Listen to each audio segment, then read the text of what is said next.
GOP hopefuls raise prospect of President Harris.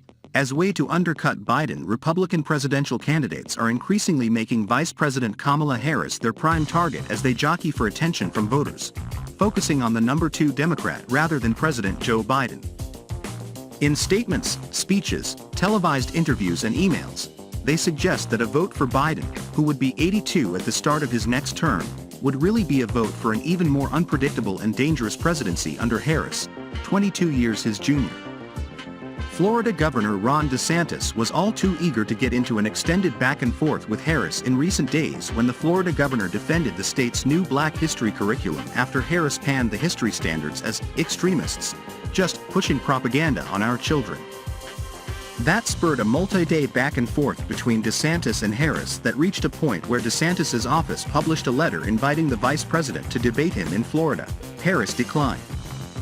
It was the latest example of DeSantis and other candidates' eagerness to throw down with the vice president.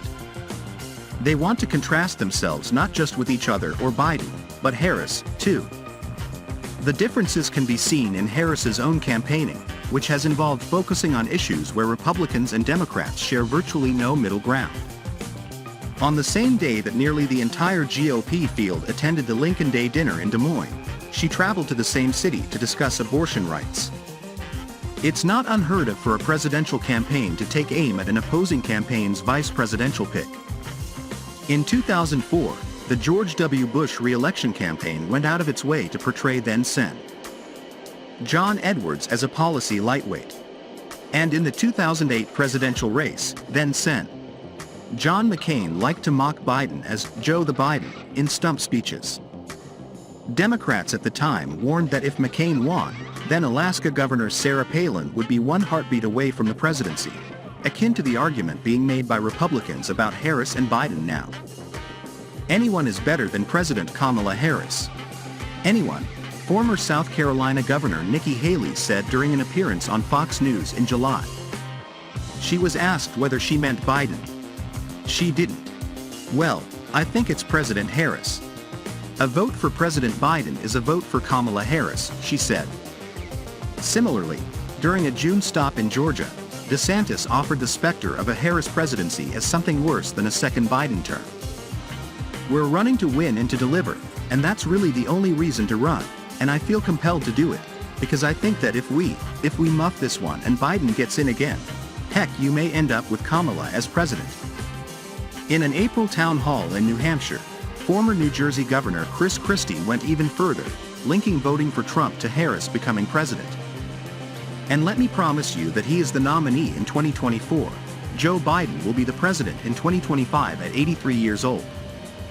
If you think his act looks bad now, wait until he's 83 and 84 and 85 and 86. And by the way, in case he doesn't, you get Kamala Harris. A vote for Donald Trump is a vote for Kamala Harris, Christie said. Because by the tables, it's more likely than not that Joe Biden won't make it. So if you're okay with Kamala Harris, that's fine.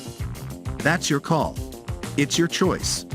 The prospect of Harris becoming president is really the core reason Republicans are making these attacks, said Mike Duhame, a top Republican strategist advising Christie's presidential campaign. Most VPs are not popular with the other party. Dick Cheney wasn't popular with Democrats. Al Gore wasn't popular with Republicans. So it's not like anything new that she's unpopular with the opposing party, Duhame said. What's new is that people think there's a more legitimate chance of her actually ascending to the presidency than previous VPs and anyone that I can remember. The attacks are also coming as both the president and vice president deal with low approval numbers.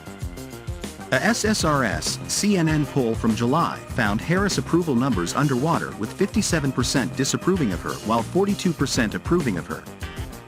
The same poll found Biden's own approval numbers in almost the exact same place, minus 55% disapproved and 44% disapproved. There's very little political cost to attacking her, especially as she tries to raise her profile, Republican strategist Alex Conant said. Democrats write these attacks off as something meant to just stoke up the Republican primary electorate. It's a GOP base aversion play more than anything else, Democratic pollster Cornell Belcher said. It's Politics 101. Because of who she is and what she represents, she is a great straw man, woman, boogeyman to play off of, and that's what you want when campaigning. Being against the most prominent national current symbol of diversity and feminist power is a no-brainer. The White House and the Biden campaign did not comment. Harris herself has shifted her strategy, as demonstrated by her back and forth with DeSantis this week. As CNN reported previously, the White House and the campaign are looking to capitalize on confronting what they view as Republican extremist attacks on personal freedoms and rights. We will not stop calling out and fighting back against extremist so-called leaders who tried to prevent our children from learning our true and full history, she said during an event in Florida this week. Harris's Republican critics like to say she bungled one of the biggest assignments in her policy portfolio: immigration and the U.S.-Mexico border, an important topic for Republican voters. They also note that she's prone to unforced errors, like when she went to West Virginia to promote the Biden administration's COVID-19 stimulus proposals but didn't let West Virginia Senator Joe Manchin know ahead of time, or when she misspoke and said the United States had to reduce population to combat climate change. GOP candidates who have a strong, effective message will use Harris as a news hook to attack Biden because she's made headlines saying crazy things like, "The border is secure." Gail Gitcho, a Republican strategist who served as then-Gov. Mitt Romney's 2012 presidential communications director, said in an email, using the number 2 on the ticket as a way to chip away at the top of the ticket.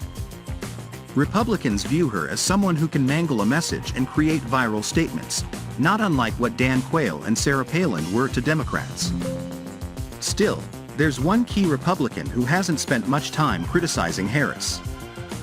Former President Donald Trump, the primary's frontrunner, has focused more on DeSantis and Biden on the campaign trail. But that's been during primary season. If Trump gets the GOP nomination again, he's likely to split some of his criticism between Biden, his Republican critics, and Harris as well. I think it's going to be a contrast that whoever the nominee is going to make, Duhaime said.